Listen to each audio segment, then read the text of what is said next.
Siebeit, Spielautomaten, Kartenspiele, Online-Glücksspiel.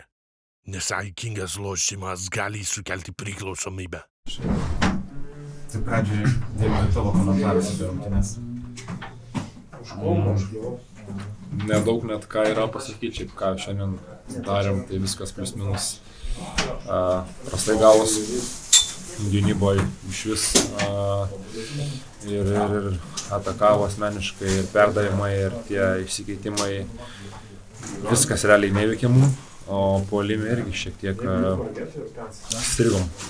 Nepataikėm iš toli, galbūt nedeskūrėm tų gerų progų, kokių norėtume, bet realiai tai net nežinau, viskas, nieko nebuvo. Tarsi negalima gal kažkur pasižiūrėti, kas pavyko, bet šiaip blogos rungtynės.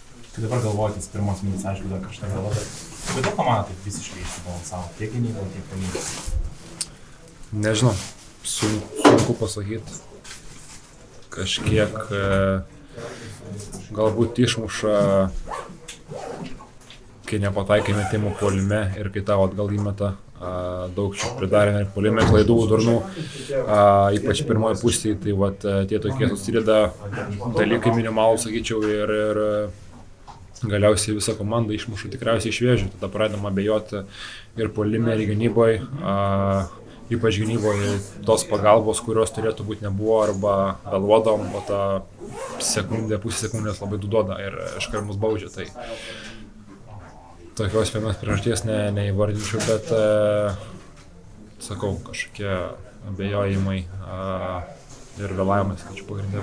Treneris visą niekad pasigavęs, kalbėjo turiu tokių dalykų, tų griuvimo, kamuolių šokimo, ar reikėtų to užsivedimo, ar tiek ant suolo, kai nėra fanų, atrodo vienas kitą reikia palaikyti. Ar jautėt kažkaip, kad ne taip jie, per daug kažkaip gal net lengviau pažiūrėjo? Nežinau, mus realiai nuteikinėjo, kad bus sunkios rungtynės ir patys suprantam, kad čia bus sunkios rungtynės, nes nesam maži vaikai, bet nežinau, sakau, labai sunku pasakyti, dėl ko taip gavosi, bet taip pat ir dėl to kalbėjimo gynyboje tuščia salė ir neišnaudojam to, atrodo, kur irgi akcentavom prieš rungtynes, kad kalbėsim gynyboje, tai bus mūsų tas galbūt pranašumas, kad visi kaip vienas kumštis būtume, bet nebuvo net paprasčiausiai kalbėjimo irgi. Tai sakau, viskas susidėjo vieną.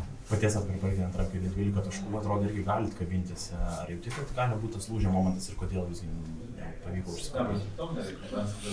Nežinau, ten ta atkarpa buvo, jau gerai prisimenu, kad apsigynę, atsikovodom kamuolius ir perėmėm kamuolius ir greitai bėgdom greitą puolimą. Tai kiek turėjom progų plius minus realizavom, bet daugiau paprasčiausiai nebuvo tokių progų tą ritmą pakeisti savo pusę, nes paprasčiausiai nesusigynė. Nežinau, apie 98 taškai, man atrodo, praleisti, tai blogai. Ilgoji pertrauka, kai viskas treneris nieko nekontroliuoja, to žaidimo visiškai neįvyksta.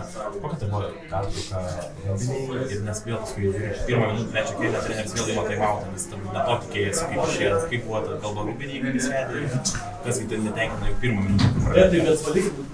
Tai ta kalba nežinau.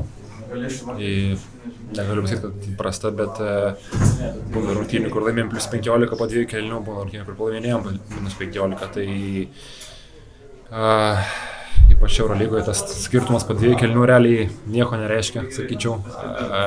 Turime minį, kad kiekviena komanda gali grįžti iš to deficito, bet išėję irgi kaip ir turėjom padidintą energijos kiekį, bet to irgi galiausiai nebuvo, irgi nepavyko padaryti.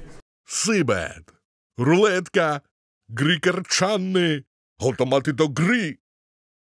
Nesėkmingas lošimas gali sukelti priklausomybę.